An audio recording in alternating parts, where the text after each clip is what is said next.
think we should. All right, let's get started. Welcome to the old-fashioned Sunday school in the first Sunday of May.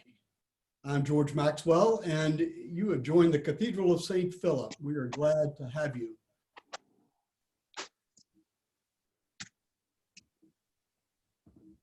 And now I'm not being able to page forward. I wonder why that is.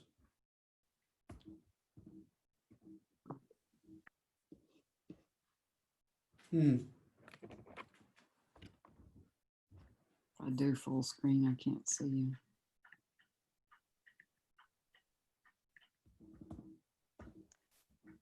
Well, Dan, it worked before and not now. It sure did. So I don't know if you can see your cursor, but I can see it. It's if you click right where you are, and then try using the arrows. There you go. Oh, I got it. Yep.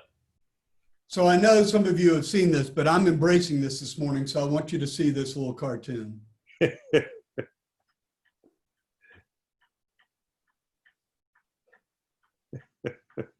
You just never know what's going on in front of the camera. The Lord be with you. We are entering into our third conversation about the kingdom of heaven. And a lot of this morning's content comes from this book, Human Being and Becoming by David Benner. He recites a lot of what I've been calling the wisdom tradition, but puts it into psychological terms that I think is helpful.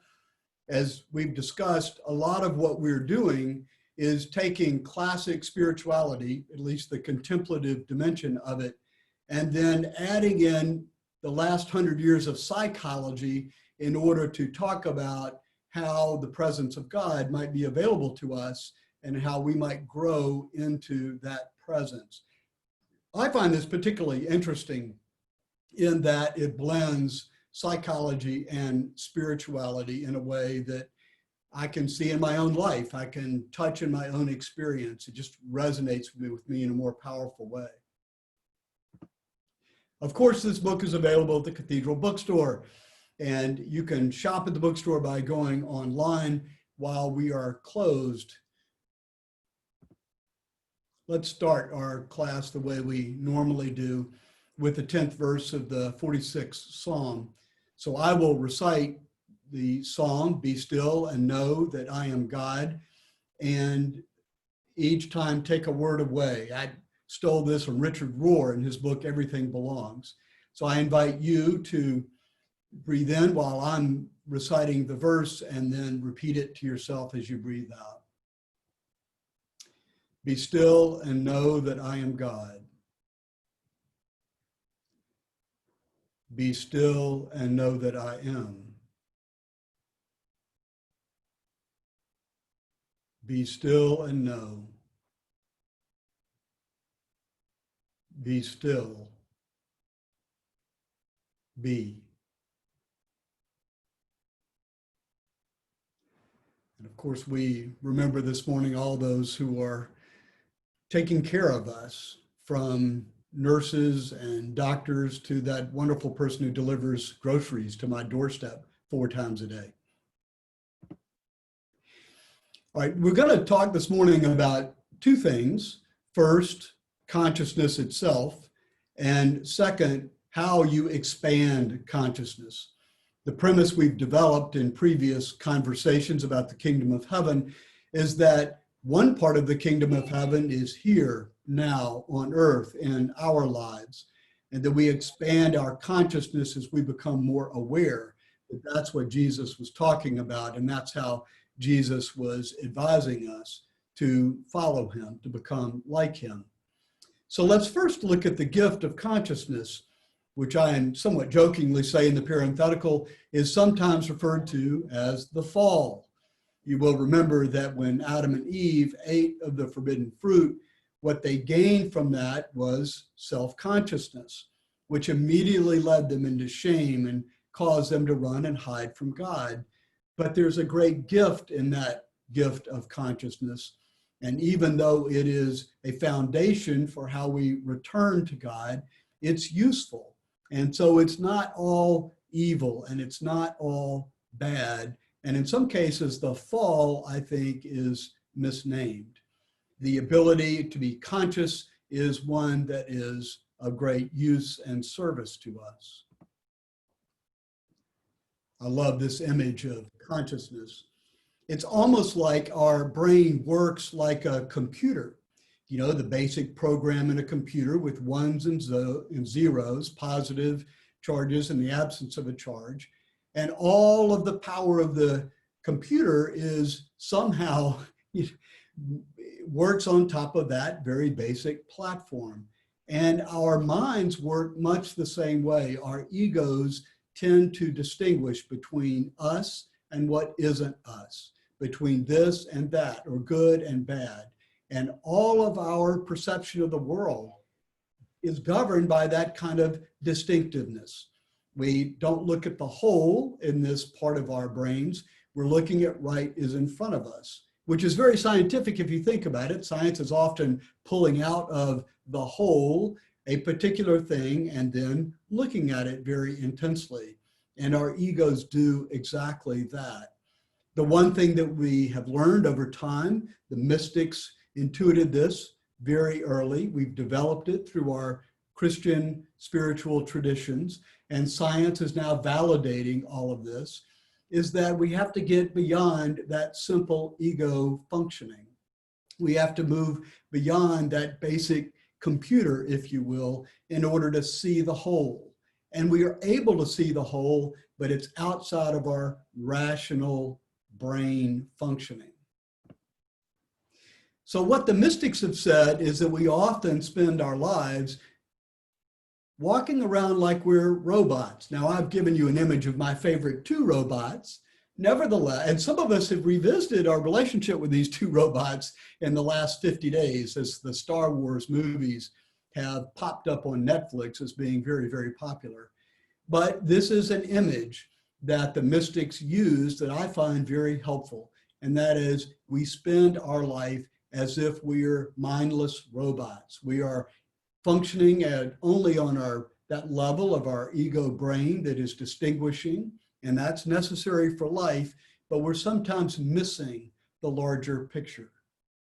And if you want to see an image of this in your own life, just think about what we do on a regular basis, or at least what I do when I've got a problem and I'm working on it and I'm totally absorbed in it and that's all I can think about, and whatever else is happening, I'm oblivious to all of that. I've got to solve this problem.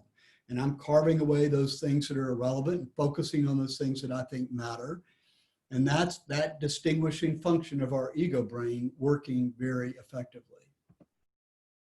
But the invitation of the Spirit, the invitation of our religious traditions, is to embrace the fullness of being human. And that means to wake up. That's what the mystics said. You need to wake up. You need to awaken to life as it truly is. Awaken to the world as it truly is. And you can find that in your own experience too. You can find that in those moments where something drew you out of yourself, when some literature or music or art simply made you stop and see things as they truly were, which are brilliant but whole. And the interconnectedness of things was, you were aware of that. Only later did you think about it and describe it. There was just this moment when you were aware of that. Falling in love with another person also does the same thing. We're drawn out of ourselves, and usually in that moment, we have some sense of the interconnectedness of everything. But the benefit of that is that we learn over time to respond to what's happening instead of reacting to what's happening. When we respond to what is happening, we are active, but we are aware. But when we react, we're typically just defensive or just aggressive. We're really protecting ourselves when we do that. And our reactions, they are not always so helpful because they tend to ignore the interconnectedness of everything. They're just focused on our protection and survival. There are times when that's all that really matters, but not nearly as often as we normally think, at least not as often as I normally think. And so to expand that consciousness, we have to cultivate awareness and presence. That's the single most important thing to increasing consciousness. Cultivate awareness and presence. Now, Thomas Keating offers a wonderful description of this in his Programs of Happiness. You know, he says there in our unconscious mind, below the level of consciousness, we have these basic programs for happiness that we've developed since we were born. We've learned to act in ways that are self-protective. Either we're trying to gain control, or we're trying to gain approval, or we're trying to gain some kind of authority. And we've developed strategies for that. And so when we come into our conscious existence, when things happen to us, we throw those strategies into action very, very quickly. But there's a moment right after the frustration gears us up when we can make a decision. We can react, in which case we will only increase the power of those strategies because that reaction just works its way back into our unconscious mind. Or we can not react, but respond. There's just that moment. And if we respond, we can edit those tapes that are always playing and literally over time become a different person. But it's that moment, recognizing when the moment is and how to expand it, which is key to the spiritual life. And if you think about it, You can't hear most it, of right? the spiritual practices are a function of creating that space. They are a function of stopping us from reacting, just creating space in ourselves for our soul to exist, if you will. But the point is to cultivate awareness and presence. And of course, the fruit of that practice is enormous. I know you've been with people who are simply present, right? They're aware, they're paying attention. They're not responding so quickly when they think they're threatened, and they're wonderful to be around, and they're listening to you. And I just want to be one of those kind of people. I want my sense of presence to expand and my ability to sustain that presence to grow. And I think our spiritual practices are a large part of that. Okay. Most of that, I think, has been review, but it does get to the importance of consciousness. It's consciousness that lets us interact with the world, and consciousness that lets us respond to the world, and consciousness that we've got to learn how to cultivate in a way that gives us some space, that allows us to hold back our judgment and reactivity. But before I build on that, I'm wondering if you have any questions. And Dan, how best to ask those questions? Thanks, George. Yeah, I think we'll just let folks jump in, and we've been doing that pretty well the last couple of weeks. So you can unmute yourself. If you're on a phone dialed in, you can use *6 to unmute yourself. Otherwise, there should be an unmute button.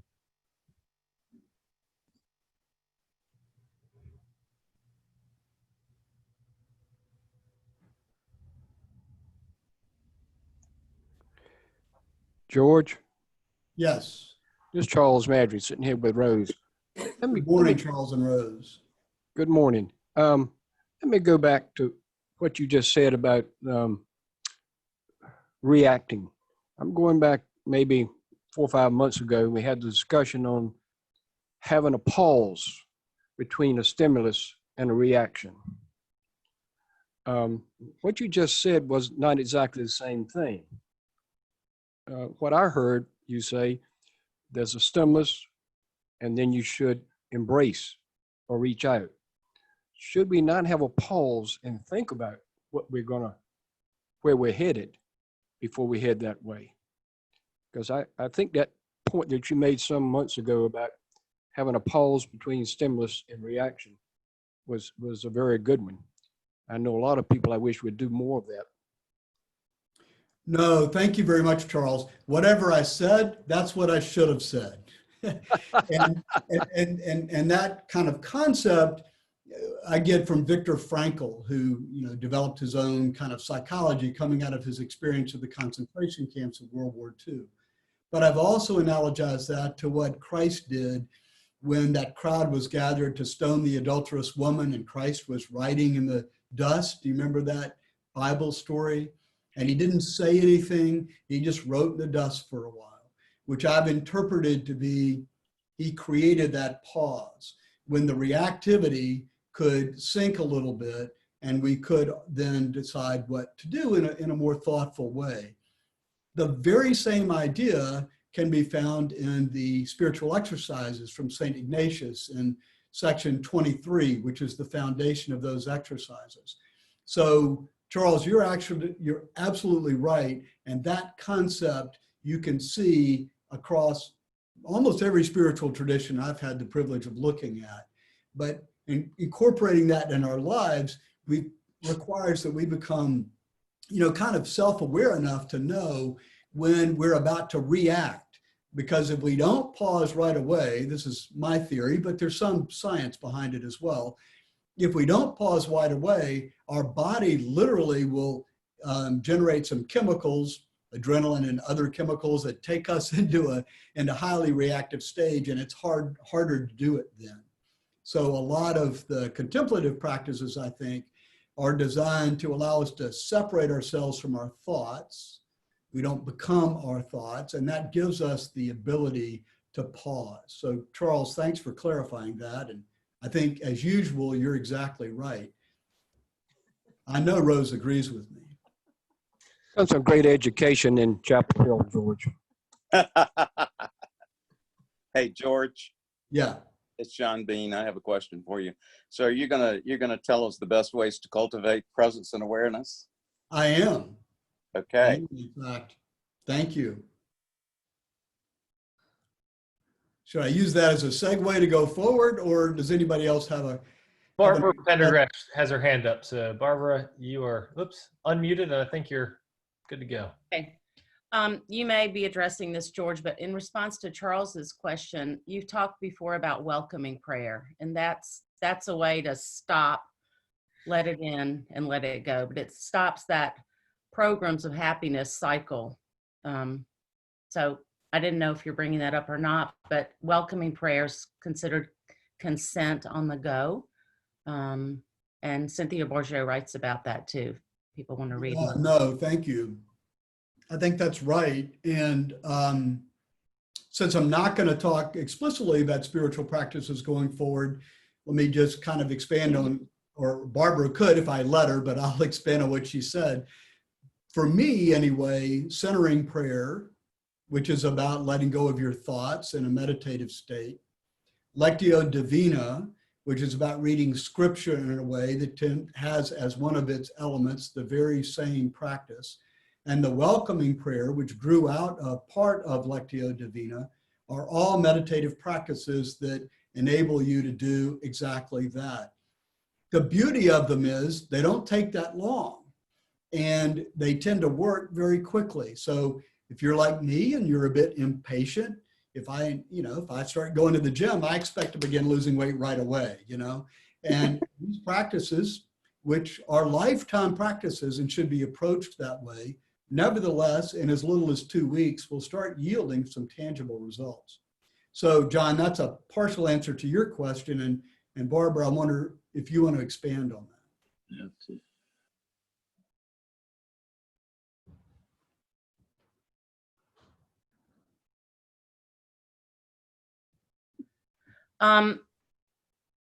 Not really, just to say that it's a very short practice that's often used, like with the centering prayer, we sit for 20 minutes and allow ourselves to be present with God. And welcoming prayer is more consent on the go. So if I'm irritated about something, I can stop, feel where that might be in my body, acknowledge it, invite God's presence to be with me as I welcome that, and then let it go, which is easier said than done. But the fact that we're bringing it into consciousness and stopping the cycle, as you said, in itself is building our muscle to be able to respond instead of reacting over time. Thank you. That's well put. And I think to amplify or underscore one point that Barbara made, another thing I find fascinating about these practices is that failure is fine. Failure is fine.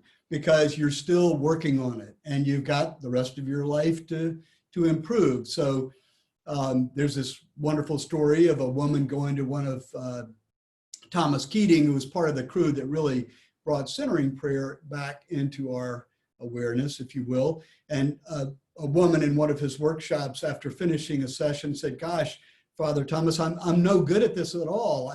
I had to kind of 10,000 times go back and try to stop thinking." And his response was, "Oh, that's wonderful. 10,000 times you practiced letting go." So failing is part of it, and it's not failure.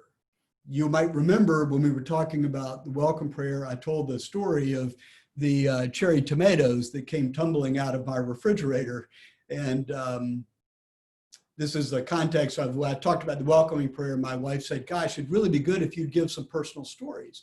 And I told her about the cherry tomatoes and my having said the welcoming prayer to try to stop my frustration over the overpacked refrigerator. And she said, "That's perfect. Why didn't you tell that story?" And I said, "Well, I was still mad at you at the time." So even your failure can be helpful as you approach finding that space and learning how to stop in it. Okay, I'm going to move on then, unless anybody's got their hands up or wants to say something.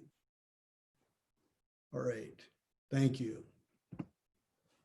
So the second part of the presentation this morning is the expansion of consciousness, which I've subtitled From Dust to Divinity.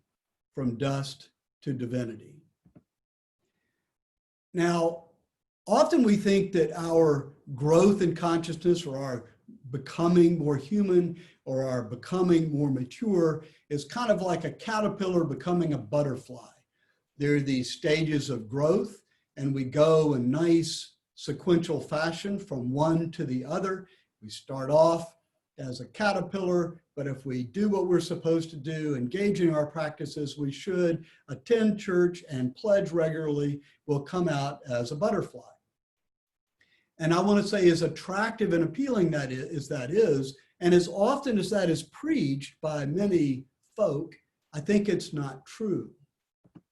I think our practices, our growth is just not that neat. And so I think it's a little bit more like the Russian dolls. Do you remember that? Do you ever seen a Russian doll? Here are Russian dolls that are set up on a mantle, right? They're beautiful and they're wooden. Each of the larger dolls, as you can kind of see through the crease in the middle, opens in the middle, but the smallest doll is solid wood. But they all fit together. So the way the smallest doll fits is in the nest of the bases of the larger dolls, right? And then the tops fit the same way. So you'll have one doll when it's all done. So I think our humanity is a lot like that smallest doll and then the rings of the larger dolls. We are nested, if you will. Now, this is a nice image for what has traditionally been called the great chain of being. Now, the great chain of being is simply a way of understanding life and how life evolves by unfolding. It goes all the way back in its roots to ancient Egyptian cultures, but the Greek philosophers had something to say about it. It was very important to Aquinas and Augustine, and it has been part of the wisdom tradition all along. So I think it's, to me, a helpful way of thinking about life, but also thinking about the journey of our spiritual growth. Because as I said before, when we talk about the kingdom of heaven, it's not a place we go to, not after we die, and not even while we're alive. And it's not a state that we achieve. It's more a direction. It's more a process. It's more a way of life. And that's really important because you don't have to get so hung up on whether you're at a particular place. And you will learn over time that it's not so important if somebody thinks they're more mature than you are. It's about where you are, knowing that each spot is of value and ultimately it all fits together. So here is the wisdom tradition typically has 5 components. It's matter, life, mind, soul, spirit. Now, in this particular diagram, you'll see that matter and life have been confined into body, which is, I think, a helpful way to start thinking about this. So go back to Genesis and think about the creation of matter, which is the densest form out of which everything else comes. Everything else emerges out of that matter. And then God breathes over the deep. God breathes some spirit into that matter, and we have life. So everything comes out of that matter and proceeds towards spirit. Does that make some sense? Now, the beauty of this, for me, is that spirit, this highest level of being or becoming fully human, is actually present in all levels of our existence. Spirit is there. And spirit, as we'll discuss a little bit later, is that force which pulls us along. We grow in that spirit as we move from body to pure spirit. And so if you can see, I hope, that the way these circles fit together looks a lot like those nesting Russian dolls, right? It's all part of a whole. And the dotted lines on this chart suggest that those barriers are not, or those divisions are not barriers. It's not like you cross over one, leaving it behind.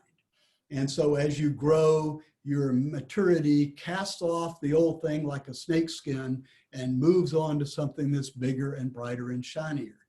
That's not the way it works. You never leave that body. You never leave that matter out of which all life came. You include that part when you transcend it and go to the next part. So you might, another image to think about here would be a tree. You know, if you cut into a tree, you will see rings of that tree marking its growth. But that inner ring, it's no less important to that tree than it was when it was formed. It's not as if once the tree has its outer bark, it doesn't need those inner rings. Our becoming fully human, our moving from dust to divinity, it's about wholeness. It's not about being perfect and pure. It's about wholeness and integrating all of these different parts of ourselves. So we move from matter and life, or body, all the way to spirit, each time including one stage in order to transcend it and go to the next. All right, so the stage of mind, for example, which we might think we understand right away, I want to say is more than your brain. We have a tendency, I think, with our contemporary scientific understanding of physiology and biology, to reduce everything to mechanical functioning.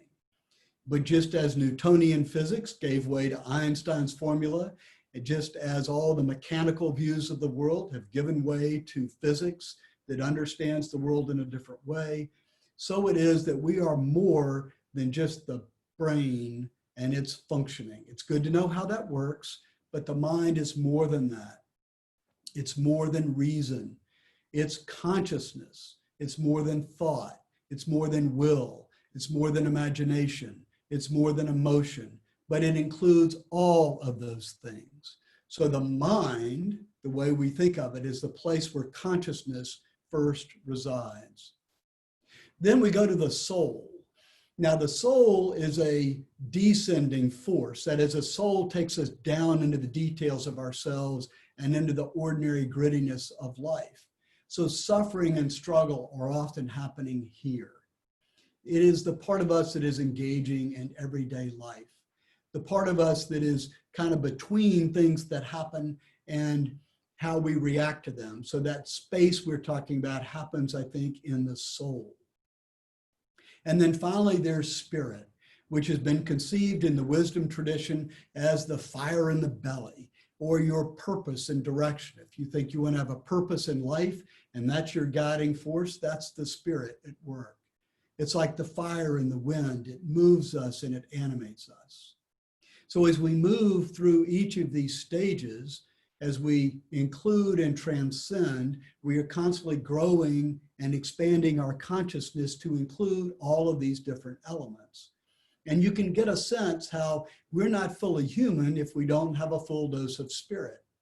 But I hope you can also get a sense that spirit is not some ethereal being that doesn't include our bodies. This, I think, is where we have gone with our enlightenment sense of rationality. You know, Descartes famously said, "I think, therefore I am." The wisdom tradition would say, "You are, therefore you think." You see the difference? It's not, "I think, therefore I am." It's not that as if our rational faculties are what make us real and alive. It's not that when we ascend to spirit, we have lost our bodies as if it was some kind of Gnostic weight we had to drag around. Being fully human is being all of that. Going from dust to divinity is including all of that. Now, Benner, in another book, I've given you this book on becoming, he's written another book on awakening in which he cites some fascinating examples of people that are moving from one to another stage of all of this. We don't have time for me to go into them in great detail, but one he cites is of a young man struggling with his sexuality who seems really caught up on his image and how he looks. That's driving all of his life. He's a clothes horse. He's immaculately dressed all the time, and that's what he's doing. And as he goes to Benner in order to get some counseling on how to deal with his struggles on his sexuality, they gradually identify this location in the body. Can you see how this guy's in his body? He's becoming how he looks. If you look at this chart of identities, you'll see what Benner calls a body self. I am my body, or I am my image, the public self. He describes this person as a public self. I am my image. And then gradually over time, as he works with Benner, he discovers that he really likes photography. And he's then encouraged to go by somebody who publishes some of his photographs to leave his current marketing job and go to school and learn how to be a photographer. And what Benner charts in that is a movement from body to mind, right? As he becomes creative and as he goes into his mind and creativity. And so it's not as if he lost his sense of his image. So Benner says he still wore clothes and he still cared how he looked, but now his identity, the center of gravity of his being, is in his own creativity. And then, of course, through that, he moves out into his soul, into his experiences. So it's not that having transcended his focus on body, he lost that as part of him. It's just that that wasn't the center of his gravity. That wasn't how he thought about himself. And then Benner describes another situation with a young woman who had these unitive experiences as a child. She would go out into her family estate in South America, and she was able to kind of sense through nature's presence, the presence of God. She was fully in touch with her spiritual self, this kind of cosmic self, I'm one with everything, the same kind of thing you hear mystics talking about. She was in touch with all of that, but she hadn't really got in touch with her body or her mind or her soul.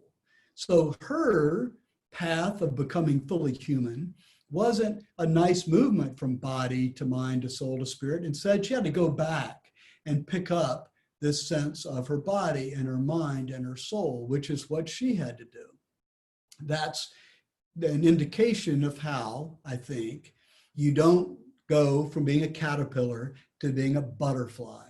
And each stage requires us to include and transcend, so we're not losing those inner rings as we do. So often what we find is that we are getting some sense of spirit. We are yearning to be more mature, to expand our consciousness, to see more of the world. But we can move too fast. And sometimes seeing more of the world, waking up, requires going back and doing the work of recovering those parts of ourselves that we denied or put aside. Jung calls this shadow work, but it's part and parcel of every spiritual tradition, again, that I've looked at.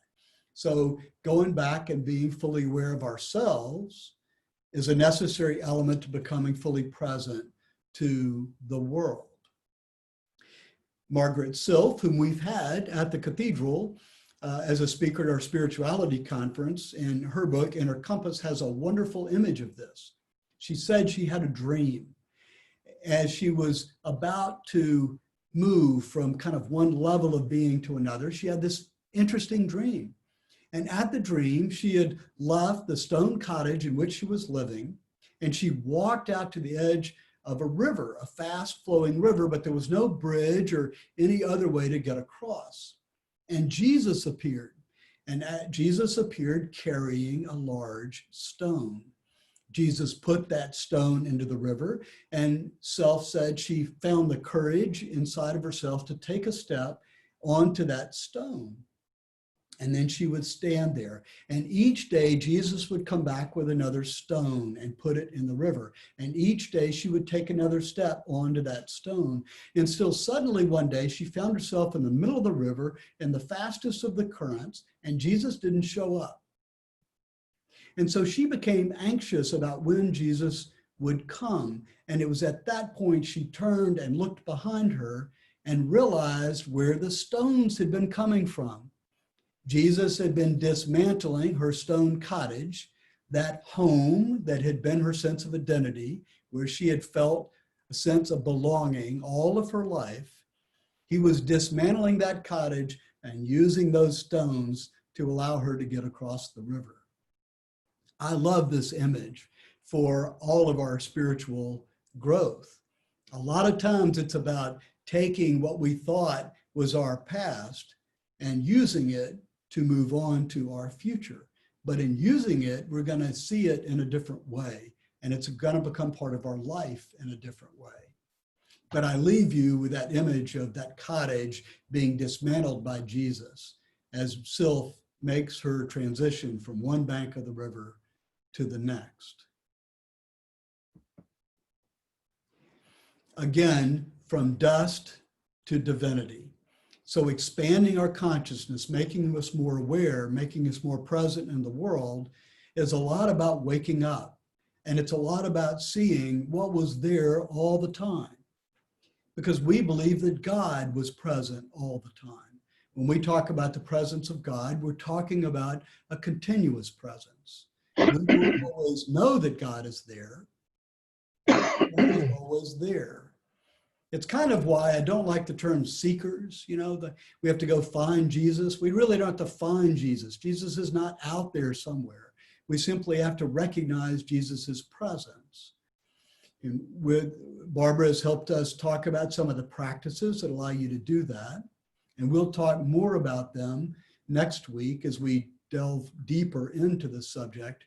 But I just want to remind you what the mystics have said all along. They identify with the center of their knowing. They call that consciousness, and the center of their being, which they call identity. And they refer to that as a oneness in love with their divine source. We think of that source as God. So in the very beginning of the year, we talked about doctrines of divination and theosis. And we talked about the unlikely image of us actually becoming divine and becoming like God. But I tried to say then, and I'm hoping you've got a fuller sense of it now, that is what Genesis says, that we are created in the image of God and we grow into the likeness of God.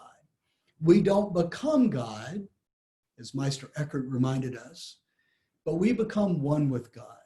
We are not like a drop in the ocean, the way the Eastern religions see unitive states of being. We are instead always ourselves, but somehow we are like God, just as Jesus was like God. So the importance of Jesus to us is that Jesus revealed God in a way that was new, in a way that we can see and understand, and then showed us how to be in relationship with God. Every encounter with Jesus is a different encounter, as a different part of ourselves identifies with Jesus. That's part of the walk through these stages, these layers that the wisdom tradition has defined as a great chain of being. It's the same thing, I think, as having faith in Jesus. which is why it's only after Jesus' death and the coming of the Spirit that we are able to make those final stages. Remember, Jesus tells the disciples, there's more for you to learn, but you're not going to understand it now. I have to go first. I have to finish that ascent, and the Spirit has to come back and be present with you before you can enter into that path and follow in my footsteps, before you can go where I have gone. Not many of us are going to get to where Jesus got in our lifetimes, but as I suggested last time in responding to Al Plummer's question about the afterlife, there is some belief among some, and I find it attractive, that our growth continues after our lives. I cited last time C.S. Lewis in The Great Divorce as being a wonderful kind of mythic representation of how the afterlife might look if we continue to grow, if we continue to follow in the footsteps of Jesus, if we continued, as Margaret Silf explained, to cross over that river by dismantling the lies we've grown so attached to. I should say now, though, that I have one complaint with C.S. Lewis's depiction. For those of you who have read The Great Divorce, you will remember that hell is this forlorn, small place where Napoleon and Hitler and others we consider evil have kind of meandered off and are left to kind of be their worst selves. In fact, they, in the words of one of the characters, cease to be human at all. And the bus to heaven leaves every day. They have an election to go to heaven, but they're never going to elect it. I don't like this image. I don't think God ever abandons us like that.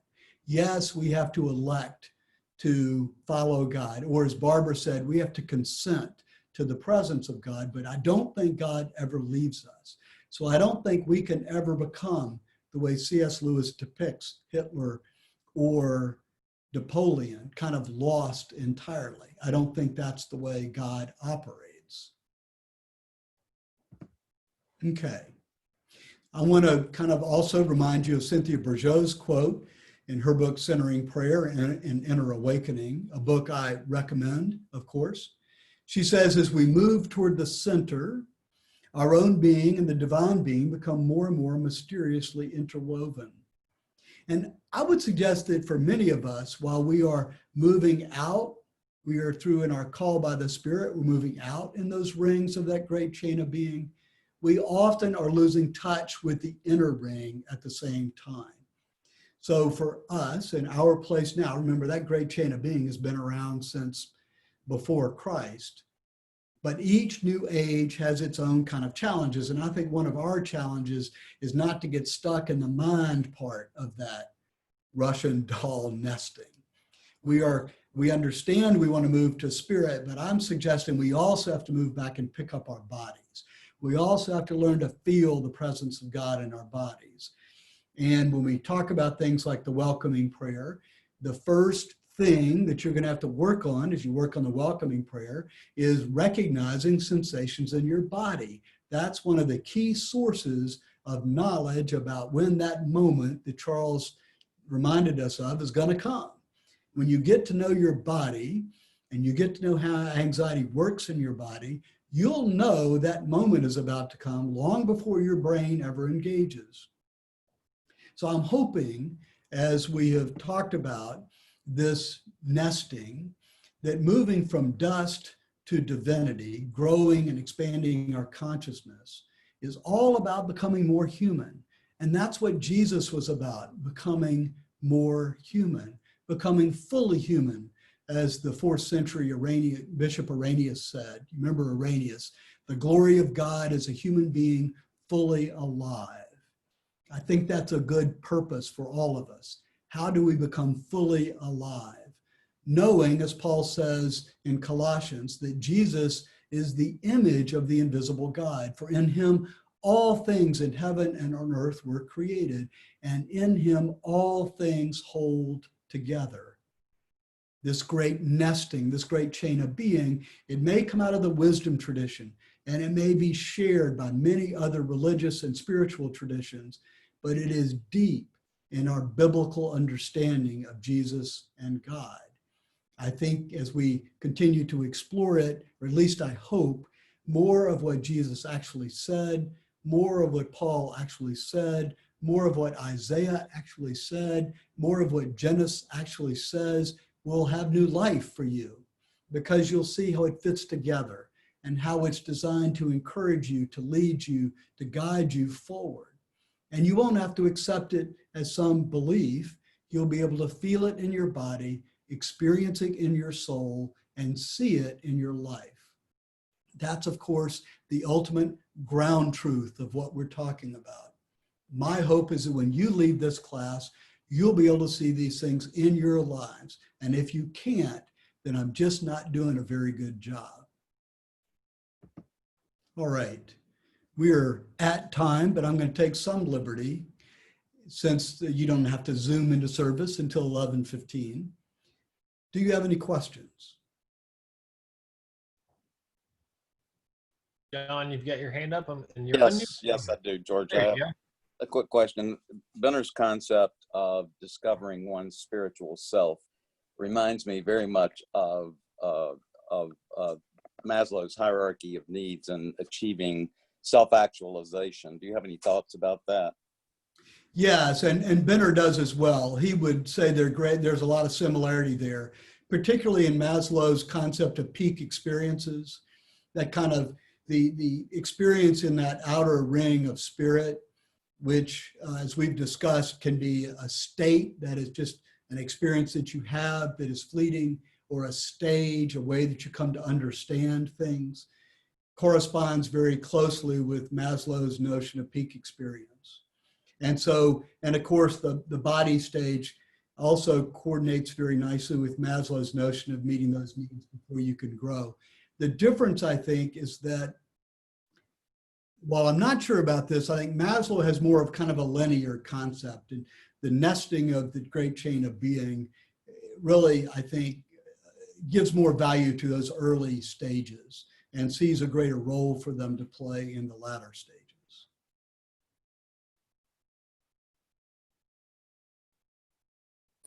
So I really, really love that leveling of how you get from one to next to the next. And it's something I'd like to think more about. Is there some way we can get that form that you put on the screen?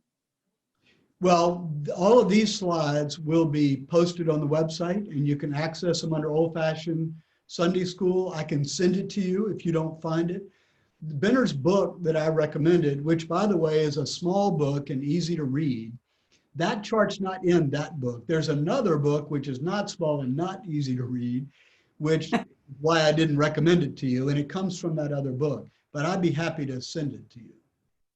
I thought it was so helpful to really think a little bit, and it ought to be posted on my kitchen as I try to go through those steps. It's just, they seem natural, but I'd never really thought about them that way. Well, thank you. I think it's a wonderful way to kind of organize and get some sense of where you are. So it's helpful Right. when you're doing your own work. Yeah. Thank you. I would say quickly that Benner and others who use this generally think that most of us are kind of 3 or 4, you know, in our kind of growth towards being fully human. So that this concept is not just for individual people through their lives, but also through humanity in its evolution.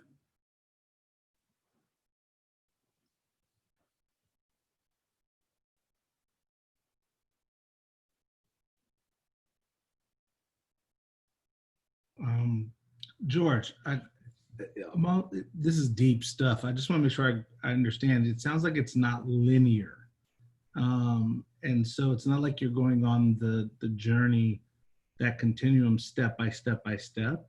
It sounds like you can be good at where you need to be at pieces of the journey, almost like a bridge that has planks missing, but enough of the bridge that it feels like it holds together.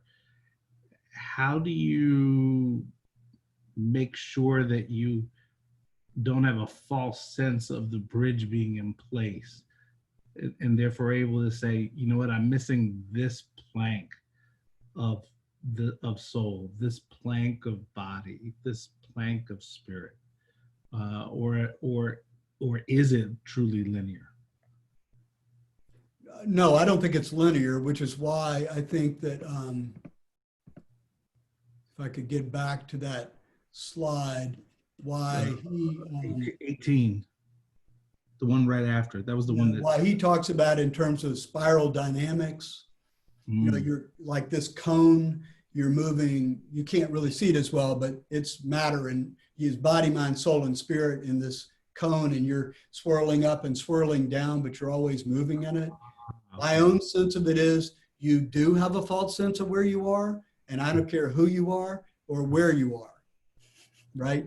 So you and I have a false sense of where we are, and the Dalai Lama has a false sense of where he is. There's no such thing as not having a false sense of where you are. You know, you will come to learn some of that falseness because the Spirit will teach it to you. If you start paying attention to your life, you'll feel it because you will yearn for a higher state. You will yearn to be more compassionate, for example. You yearn for more clarity of purpose. You will yearn to stop lying to yourself about whatever it is. Some of this happens naturally as we grow older, but you will learn to pay attention to those yearnings. And in that, I do want to offer one caveat. Real life, full life, is not something you achieve when you get to be pure, right? It's part of the journey. So we can be alive and have fun and be compassionate and engage in meaningful relationships all along the way. And the joy of growth is always there. And as we said about Jesus, we were talking about the encounters of the folks in the Passion narrative, for example, Jesus is always there giving us what we need. So we have we didn't get to this question, but my question for next week will be, that's cool. So what does somebody living in the Spirit look like? And part of my answer is you're open, right? And so you're more aware and more able to accept the falsehood that is inevitably there and not let it destroy the joy you find in life. And by the way, just to make this connection, the book you and I were talking about before, The Awakening, this is Benner's other book. So that's what it was. All right. Any other questions? I don't see others. Hands raised.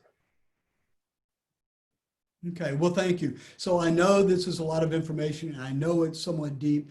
I think it's helpful as a structure. So next week, we'll talk more about experiences and what it might look like and things that you can actually do to be more in touch with where you are. And hopefully that, by virtue of being more experiential, will be less kind of abstract. But at least for me, it's helpful to have this, this construct there. And I do recommend Benner's book to you. All right. Go in peace to love and serve the Lord.